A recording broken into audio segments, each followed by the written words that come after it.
अच्छे लोगों के साथ बुरा क्यों होता है?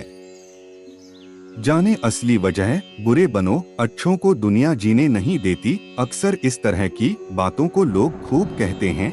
वे कहते हैं, कलयुग में अच्छा इंसान बनना ठीक नहीं है। क्या यह सच है? आखिर अच्छे लोगों के साथ बुरा क्यों होता है? समाज में दो तरह के लोग पाए जाते हैं। एक वो जो नैतिकता का पालन करते हैं, उन्हें अच्छा कहा जाता है। और दूसरी तरफ वे लोग जो समाज के ढर्रे पर नहीं चलते, उन्हें बुरा कहा जाता है।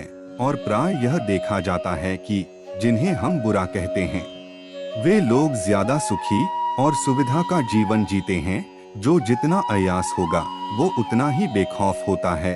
और लोग ऐसे लोगों से डरते भी हैं और उनकी बात भी मानते हैं।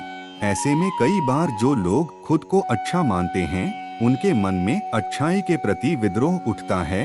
वे कहते हैं, अच्छे लोगों के साथ नाइंसाफी होती है, बुरा और लालची बनने में ही फायदा है। तो आइए जानते हैं, इंसान अच्छा या बुरा नहीं, बोधवान होना चाहिए। कृष्ण है बोध स्वरूप, बोधवान कैसे बने?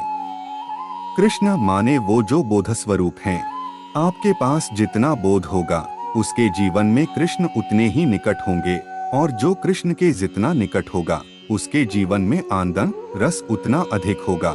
आनंद रुपया, गाड़ी और तमाम तरह की संसारिक चीजों में नहीं। वास्तव में समाज जिन लोगों को अच्छा कहता है, वे समाज की मान्यताओं को स्वीकृति देते हैं और उनके आदेशों का पालन करते हैं। दूसरी तरफ वे लोग जो समाज की इच्छाओं के विरुद्ध कार्य करते हैं, वो बुरे हो जाते हैं। इस तरह आप समझ सकते हैं कि हमारी अच्छे और बुरे की परिभाषा सच्चाई पर नहीं, बल्कि समाज पर आधारित है।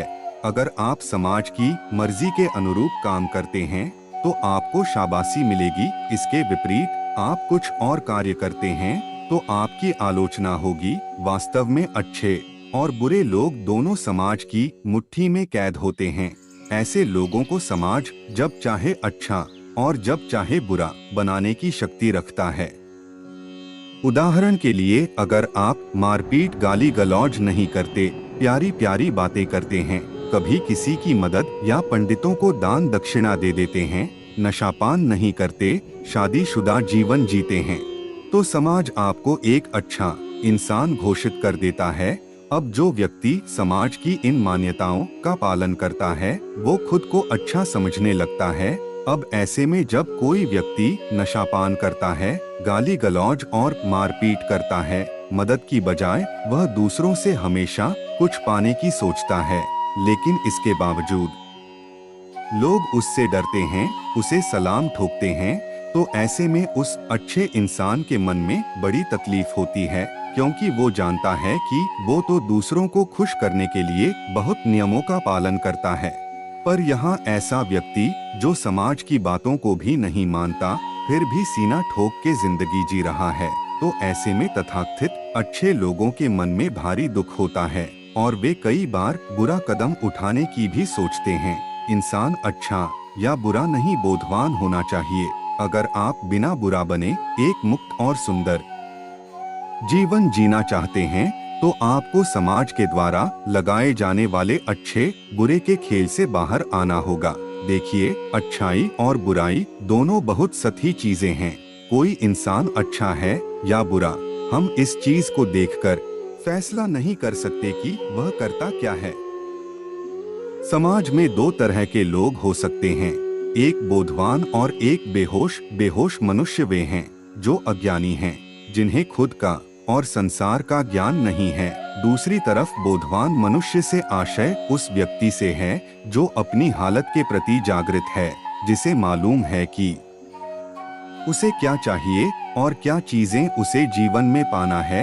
अब दुर्भाग्य यह है कि अधिकतर लोग अज्ञानी यानी बेहोश ही पैदा होते हैं और उसी बेहोशी में जीवन गुजार देते हैं। उदाहरण के लिए, एक व्यक्ति जो अज्ञानी है और खुद को दानी समझता है, अगर वह किसी रोते बिलखते को 400 रुपए दे देता है और उसी पैसे का प्रयोग वह दूसरा व्यक्ति शराब पीने के लिए कर देता है, तो क्या उस व्यक्ति की वास्तव में मदद हुई?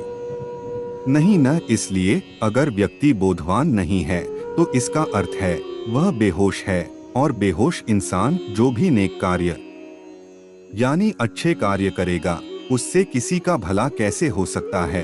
अतः भला करने या मदद करने का अधिकार मात्र बोधवान व्यक्ति को है, क्योंकि वो जानता है कि किस व्यक्ति को उसे क्या देना है। कृष्ण है बोध स्वरूप। बोधवान कैसे बने? कृष्ण को हम एक मूर्ति और प्रतिमा के तौर पर पूजते हैं। हमें लगता है हाथों में मुरली लिए कन्हैया ही वास्तव में कृष्ण में हैं। परंतु कृष्ण से मिलना है तो वास्तव में हमें भगवत गीता पढ़नी चाहिए, क्योंकि कृष्ण का वास्तविक संबंध मात्र भगवत गीता से है।